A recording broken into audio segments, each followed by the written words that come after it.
नमस्कार, स्वागत है आपका हमारे चैनल पर। आज सरकार ने चीन के जो 118 ऐप्स हैं वो जो बंद किए हैं, उसमें चीन की अर्थव्यवस्था पर क्या फ़र्क पड़ेगा और भारत को उससे क्या फ़ायदा होगा, जो सरकार ने इतना बड़ा कदम उठाया है। तो लगता है कि ये जो है एक तरफ जो है तनाव है सीमा पे, और वहाँ जो है सेना उसका बखूबी जवाब दे रही है, लेकिन जो ऐप्स को इस्तेमाल करती है उससे अगर बंद करेंगे तो उस सेना की अर्थव्यवस्था पर क्या फ़र्क पड़ेगा। देखिए, जो ये ऐप बैन किए हैं, देखने में बड़ी हल्की सी और छोटी सी बात लगती है कि मोबाइल पे गेम खेलते थे बच्चे और कुछ यूज़ करते थे टिकटॉक जैसा, फ़ोटो बना लिया, वीडियो बना लिया। इसको बंद करने से होगा क्या?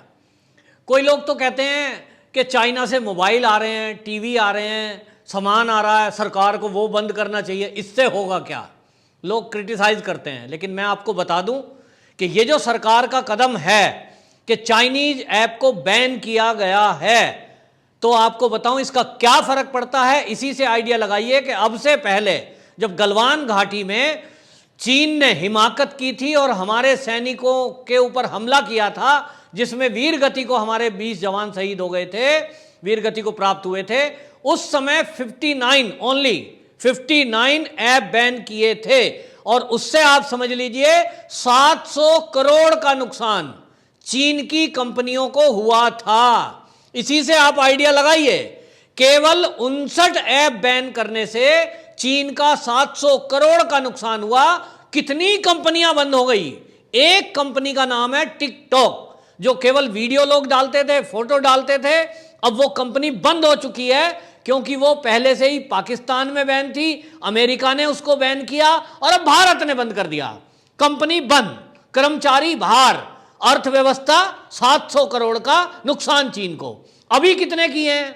ये आज की अभी जो खबर आई है इसमें किए हैं 118, और 118 ऐप इसमें जो है वो मेन है उसमें पबजी आप जानते हैं 3D गेम है। जो लोग मोबाइल रखते हैं, बच्चे लोग अधिकतर इसी गेम को खेलते हैं क्योंकि उसमें गोली चल रही है, सैनिक के रूप में जा रहा है, बड़ा फेमस गेम है। विदेशों में कई बार इसको इसलिए बंद कर दिया गया और बंद की मांग भारत में भी उठी थी कि बच्चों के अंदर हिंसात्मक प्रवृत्ति इससे आ रही है क्योंकि इसमें लड़ाई होती है, गोली चलती है। अब ये देखने में एक बच्चों का गेम है, हो सकता है कुछ बच्चे इससे नाराज भी होंगे कि ये ऐप बैन कर दिया, हम तो मोबाइल पे खेलते थे। लेकिन इस खेल में हम लगभग 5,000 करोड़ रुपए का फायदा, 5,000 करोड़ का फायदा चीन को पहुंचा रहे थे। आप समझिए कि इतना करोड़ों रुपया चीन अपनी इन ऐप के जरिए हमसे कमा रहा था। जब हम पबजी खेल रहे होते हैं तो पबजी में जो नेट खर्च करते हैं हम, उसका हिस्सा उन कंपनियों को मिलता है। जब हम गेम डाउनलोड करते हैं तो उसका हिस्सा उसको मिलता है। और इसलिए इसमें ये बैन ऐप किए हैं सरकार ने, क्योंकि सरकार ने ये देखा है कि बाई चांस हमारे लिए तो वो खेल है, लेकिन चीन उसका फायदा उठा रहा था। जैसे कि आपको एक उदाहरण देता हूं, एक ऐप इन्हीं 118 में बैन हुआ है, वो है उसमें ऐप लॉक का। अब ऐप लॉक का जो है बहुत सारे लोग यूज ऐसा करते हैं कि कोई लोग सोचते हैं कि कुछ ऐप हमारे ऐसे हों जिसको कोई दूसरा ना देख पाए। जैसे कि कुछ बैंकिंग सेक्टर से जुड़े हुए हैं कि बैंक में मैं कोई मेरा बैंक के कुछ ऐप हैं, उन ऐपों को मैं देख रहा हूं कि मेरे बच्चे ना छेड़ें, तो मैंने वो ऐप लॉक कर दिया बैंक वालों को। अब या कोई मेरी फोटो हैं, वीडियोज हैं और मेरे कोई अंतरंग चित्र हैं, मान लिया मेरी पत्नी के साथ मैंने कोई फोटो खींचा, अब उसको मैंने लॉक में डाल दिया। अब ये मैं तो सोच रहा हूं लॉक है, मेरे घर में मेरे बच्चे तो नहीं देख रहे हैं, मैं कोई दोस्त तो नहीं देख पा रहा है, लेकिन जिस कंपनी ने वो लॉक बनाया है ऐप को करने का, उसके पास उसकी की है, वो सारा देख सकते हैं। और इतना ही नहीं, जब हम उसको डाउनलोड करते हैं तो टर्म एंड कंडीशन हमारे पास आती है। बहुत सारे लोग उसको पढ़ते नहीं है और बस उसको फटाफट यस यस यस करते जाते हैं, एक्सेप्ट करते जाते हैं। लेकिन हर एक्सेप्टेंस के दरमियान वो ऐसी कंडीशन होती है कि उसमें लिखा आता है जो अंग्रेजी में होता है, आम आदमी उसको पढ़ता भी नहीं है और सोचता है इससे हमें क्या लेना देना, फ्री में ऐप मिल रहा है। तो उसमें लिखा होता है हम आपकी फोटो अपने पास ले सकते हैं क्या, आपके कॉन्टैक्ट नंबर हम अपने पास ले सकते हैं क्या, आपकी वीडियो हम अपने पास सर्वर में ले सकते हैं क्या, और हमने ऐप में यस यस यस कर दिया है। ऐप डाउनलोड हो गया है, हमने उसमें फोटो हाइड कर दी, वीडियो हाइड कर दी, हमने उसमें कॉन्टैक्ट नंबर अपने हाइड कर दिए, लेकिन अब चीन की कंपनी के पास हमारे सारे कॉन्टैक्ट नंबर, मोबाइल फोन सब कुछ जा चुका है। वो चीन में वहीं कंपनी के लोग बैठे हुए उसको खोलते हैं, मेरी कॉन्टैक्ट लिस्ट सारी देख लेंगे। अब उस कॉन्टैक्ट लिस्ट में जितने भी लोग हैं वो सारे उसको पता लग गया, और वो कई बार उन फोन नंबर का, कई बार लोग उसमें पासवर्ड भी डाल देते हैं। बैंकिंग सेक्टर से जुड़े हुए ऐप मैंने लॉक किए हुए हैं, और वहीं बैठे हुए फोर्जरी करके मेरे बैंक से पैसा निकालने की घटनाएं बहुत सारी हुई हैं कि इंडिया में लोग बैठे हैं और उनके साथ उनके ऐप से पैसे निकल गए। अब वो उसको कंप्लेंट करते रहिए, विदेश में कोई बैठा हुआ है वो उस काम को कर रहा है, कोई कंप्लेंट भी नहीं हो सकती। तो इस तरह का खतरा इस देश को, हमारी अर्थव्यवस्था को था, और ऐसे समय में ये बैन करे हैं जब आप देखिए उसकी सेना हमारी सेना के सामने खड़ी है और हमको हैंकड़ी दिखा रहे हैं।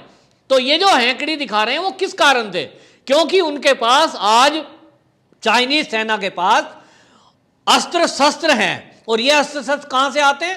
पैसे से। और उसके पास पैसा कहां से आता है? तो पीएलए के पास जो पैसा आता है चाइनीज आर्मी के पास, वो हमारे से ही आता है।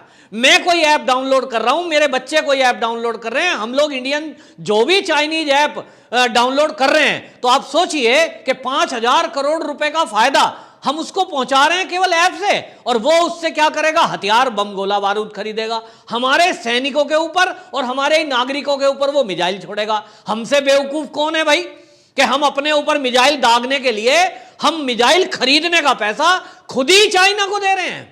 तो अब मोदी जी का जो ये कदम है, मोदी सरकार का, कि उसके ऐप भारत में अब बैन होंगे, इससे सबसे बड़ा काम क्या होगा? सबसे पहले वो कंपनियां बंद हो जाएंगी। आप देखना, ये ऐप आज बैन हुआ है, कल वहीं चाइना में इसका दर्द पैदा होगा और कंपनियां हाहाकार मचाएंगी। वहां पहले से ही भुखमरी का कगार है, कोरोना काल में कई कंपनियां बंद हो चुकी हैं, भारत पहले ही कई झटके दे चुका है। लेकिन जो लोग सवाल सरकार पर उठाते हैं कि मोबाइल बैन क्यों नहीं होते, टीवी क्यों नहीं बैन होता, वो भी होंगे, धैर्य रखिए। लेकिन WHO की कुछ शर्तें हैं, कुछ नियम होते हैं, इसके तहत सरकार सारा बिजनेस एक साथ नहीं समेट सकती, और इसलिए सरकार ने पहले ऐप बैन किए, क्योंकि ये हमारी टर्म एंड कंडीशन में आता है WHO की, कि आप किसी देश के ऐप बैन कर सकते हैं, मोबाइल नेटवर्क बंद कर सकते हैं अगर वो देश के खतरे में शामिल है। तो हमारे देश की सरकार ने ये जाना है, माना है कि चीन के ये ऐप हमारी सुरक्षा के लिए खतरा है। क्योंकि मेरे देश का सैनिक जब उस ऐप को डाउनलोड करेगा, यूसी ब्राउजर हो गया, टिकटॉक हो गया, अब ये लॉक हो गया, ऐप लॉक हो गया, मैंने डाउनलोड कर दिया। अब आप समझिए मोबाइल कैमरे का HD कैमरा एक ऐप है, मैंने कैमरे में अच्छी फोटो खींचने के लिए HD ऐप डाउनलोड कर दिया। अब मैं उससे कहीं भी ऑफिस में खड़ा होकर के, मिलिट्री वाला कोई जवान कहीं चौकी पे, पोस्ट पे खड़ा है और उसने फोटो क्लिक कर दी, वो तो चाइना में पहुंच गई। चाइना में पता लग जाएगा इसका कौन सैनिक कौन सी ड्यूटी पे कहां तैनात है। कई बार वो उससे कांटेक्ट कर लेते हैं क्योंकि फोन नंबर भी उनके पास पहुंच गया, और इस तरह से देश की सुरक्षा को खतरा है। तो हमारी सरकार ने ये जो बैन किया है, इससे हमारे देश की सुरक्षा का वो जो खतरा था ये तो सुदृढ़ होगा ही, दूसरी तरफ चीन की अर्थव्यवस्था पर गहरी चोट पड़ेगी। 700 करोड़ की चोट ऐप बैन करने से हमने पहले दी थी 59 में, 5,000 करोड़ की मार अब पड़ेगी, और इसके बाद चाइना में जो होगा इसका असर कल से दिखना शुरू हो जाएगा। क्योंकि चाइना में कई कंपनियां पहले ही बंद हो चुकी हैं, लोग त्राही त्राही कर रहे हैं, वहां अब रोटी मांगेंगे जी जिनपिंग से, कहेंगे भैया तू हमें रोटी दे, रोटी दे नहीं पा रहा है तो तुम लड़ने की बात कर रहे हो, चीन पे बॉर्डर पे पाकिस्तान के साथ मिलकर के भारत का कब्जा करने की सोच रहे हो। तो भैया वो ध्यान बटाने के लिए ऐसा कर रहा है, अब उसकी जनता ही वहां के राष्ट्रपति के खिलाफ खड़ी हो जाएगी, रोटी मांगेगी, रोटी वो दे नहीं पाएगा तो गोली चलाने के लिए पेट में पहले रोटी चाहिए, सैनिक कहेंगे पहले हमारी सैलरी दो, वो दे नहीं पाएगा क्योंकि उसको अब झटके पे झटका भारत सरकार दे रही है। तो ये बहुत बड़ा झटका सरकार ने दिया है।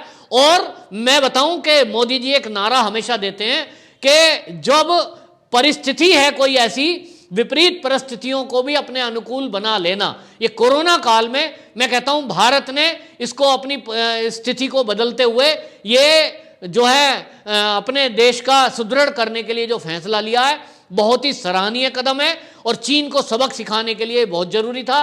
देशवासियों से भी आपके चैनल के माध्यम से मैं कहना चाहता हूं कि सरकार के इस अभियान में साथ दें, धैर्य रखें, सवाल ना उठाएं, क्योंकि देश की सरकार देश हित में कदम उठा रही है आपकी और हमारी सुरक्षा के लिए। उनका साथ देना चाहिए और चीनी ऐप का बहिष्कार किया है, चीनी सामान का भी बहिष्कार करें। बहुत बहुत धन्यवाद आपका हमारे चैनल पे।